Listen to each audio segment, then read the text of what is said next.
Hello everyone, welcome back to this channel. So friends, class 6 का chapter 8 है खुशहाल गांव और समृद्ध शहर। इसके बारे में हम पढ़ेंगे। सो वीडियो को कंप्लीट देखिए, वीडियो को लाइक एंड शेयर कर दीजिए, चैनल को सब्सक्राइब कर लीजिए। तो सबसे पहला पॉइंट जो है खुशहाल गांव और समृद्ध शहर का, इस उपमहाद्वीप में जो है लोहे का प्रयोग 3000 साल पहले शुरू हुआ। महापाषाण कब्रों में लोहे के औजार और हथियार बड़ी संख्या में मिले हैं। करीब 2500 वर्ष पहले लोहे के औजारों के बढ़ते उपयोग का प्रमाण मिलता है कि कैसे कैसे जो है लोहे के औजारों की जो है उपयोगिता बढ़ गई थी। इनमें जंगलों को साफ करने के लिए कुल्हाड़ियाँ और जुताई के लिए हलों के लिए फाल शामिल हैं। जिस तरह कृषि के विकास में नए औजार तथा रोपाई महत्वपूर्ण कदम थे, उसी तरह सिंचाई जो है काफ़ी उपयोगी साबित हुई। इस समय सिंचाई के लिए नहरें, तालाब और जो कृत्रिम जलाशय हैं बनाए गए थे। इस उपमहाद्वीप में दक्षिणी तथा उत्तरी हिस्से को अधिकांश गांवों में कम से कम 3 तरह के लोग रहते थे। ठीक है, इस उपमहाद्वीप में दक्षिणी और उत्तरी हिस्से में 3 तरह के लोग रहते थे। तो देखते हैं कौन से थे वो। तमिल क्षेत्र में बड़े भूस्वामियों को वेल्ला, ठीक है, और साधारण हलवाहों को उणवार, भूमिहीन मजदूर दास, कडेसियार और अधिमाई कहलाते हैं। ठीक है, ये तमिल क्षेत्र में है कि तमिल में इनको क्या बोला जाता था। देश के उत्तरी हिस्से में गांव का प्रधान व्यक्ति जो है वो क्या कहलाता था, ग्राम भोजक। इस पद पर एक ही परिवार के जो लोग हैं वो कई पीढ़ियों तक बने रहते हैं। यह पद जो है आनुवंशिक है, यानी दादा फिर उसका बेटा फिर उसका बेटा फिर उसका बेटा, यानी ये जो पद थे ये आनुवंशिक थे। ग्राम भोजक के पद पर आमतौर पर गांव का सबसे बड़ा भूस्वामी होता था। इनकी ज़मीन पर इनके जो दास और मजदूर हैं वो काम करते थे। प्रभावशाली होने के कारण प्राय राजा भी कर वसूलने का काम जो है इन्हें सौंप देते थे। वे न्यायाधीश का और कभी कभी पुलिस का काम भी करते थे।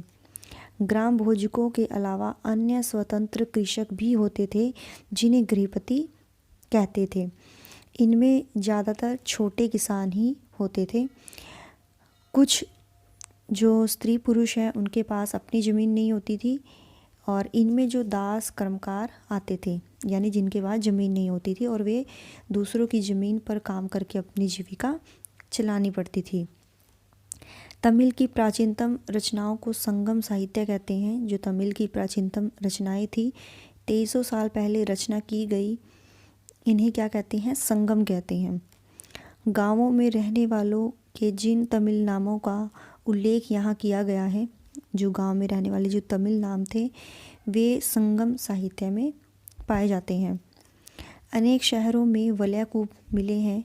ये वलयाकूप जो है गुसलखाने, नाली या कूड़ेदान के लिए प्रयुक्त होते हैं। गुसलखाना यानी जो वॉशरूम होते थे उनकी जो नाली, और कूड़ेदान या डस्टबिन के लिए प्रयुक्त होते थे, और ये वलयाकूप लोगों के घरों में होते थे।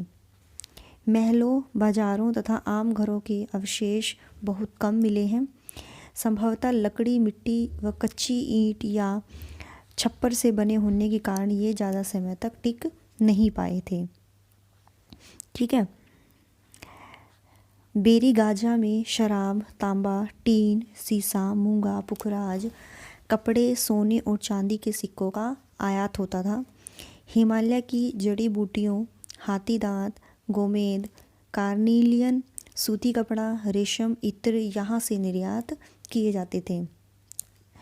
राजा के लिए व्यापारी जो है विशेष उपहार लाते थे, और इनमें चांदी के बर्तन, गायक जो है, किशोर, सुंदर औरतें, अच्छी शराब, उत्कृष्ट महीन कपड़े इसमें शामिल थे। आहत सिक्के किन्हें कहते हैं, ये सामान्यतः आयताकार और कभी कभार वर्गाकार होते थे, गोल होते थे, और ये या तो चांदी की चादर को काटकर या धातु के चपटे गोलिकासों से बनाए जाते थे, जो आहत सिक्के थे। और इन पर कुछ चिन्ह जो है ठप्पे से बनाए जाते थे, इसीलिए ये जो है आहत सिक्के कहलाते थे।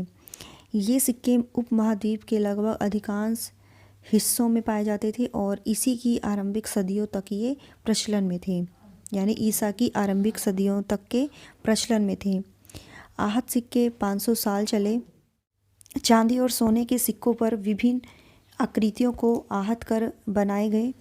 मथुरा जो है 2500 साल से भी ज़्यादा समय से महत्वपूर्ण नगर रहा है, क्योंकि यह जो है यातायात और व्यापार के दो मुख्य रास्तों पर स्थित था।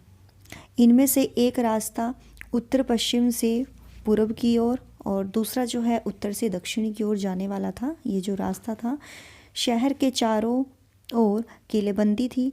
इसमें अनेक मंदिर थे और मथुरा जो है बेहतरीन मूर्तियाँ बनाने का केंद्र था।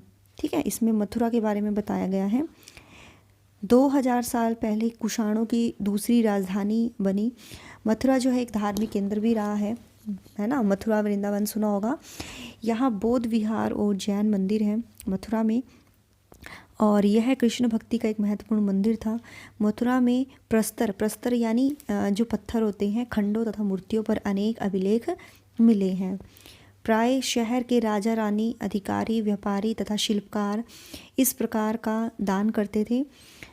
मथुरा के अभिलेखों में सुनारों, लोहारों, बुनकरों, टोकरी बुनने वालों, माला बनाने वाले और इत्र बनाने वालों के उल्लेख मिलते हैं। पुरास्थलों से शिल्पों के नमूने मिले हैं।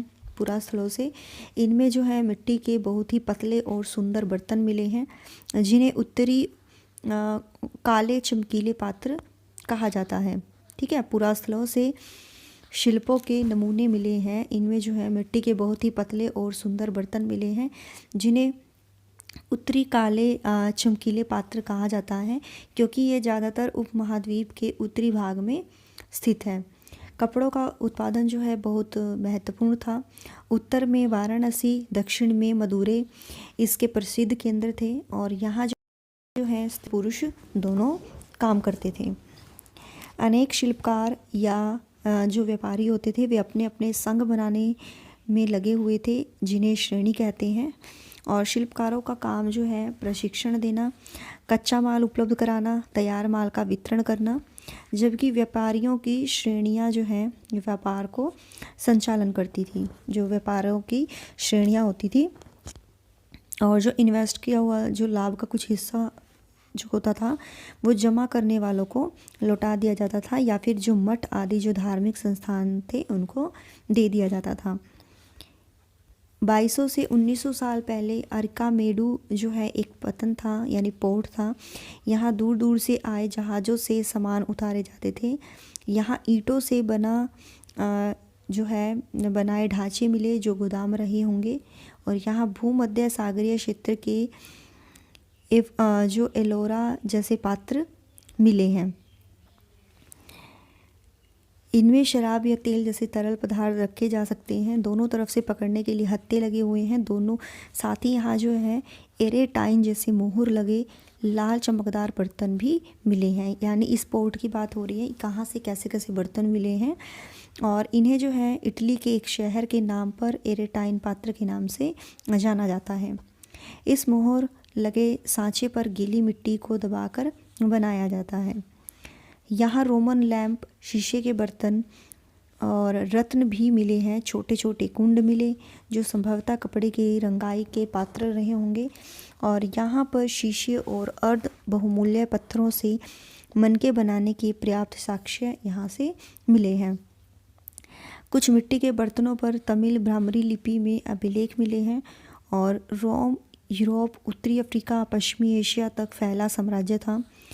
ऑगस्टस ने करीब 2000 साल पहले यहाँ पर शासन किया था, और उसने कहा था कि रोम जो है ईंटों का शहर था, जिसे मैंने संगमरमर का बनवाया। ऑगस्टस और उसके बाद के शासकों ने कई मंदिर, महल बनवाए, बड़े बड़े रंगमंडल बनवाए। चारों तरफ बैठने के लिए जो है सीढ़ीनुमा जगह इन्होंने जो है वो बनवाई थी, जिससे लोग कार्यक्रम देख सकते थे। और उन्होंने स्नानागार यानी वॉशरूम भी बनवाए, जहाँ स्त्रियों तथा पुरुषों के लिए अलग अलग जो है समय निर्धारित होते हैं। और यहाँ जो है लोग एक दूसरे से मिलते थे, आराम करते थे। बड़े बड़े जलवाही यानी सेतु, एक्वाडक्ट के जरिए शहर के स्नानागारों, फव्वारों, गुसलखानों के लिए पानी लाया जाता था। ठीक है। तो इस चैप्टर में यही बताया गया है। I hope you like this video. If you like this video so please do like, share and subscribe my YouTube channel. Till then bye bye.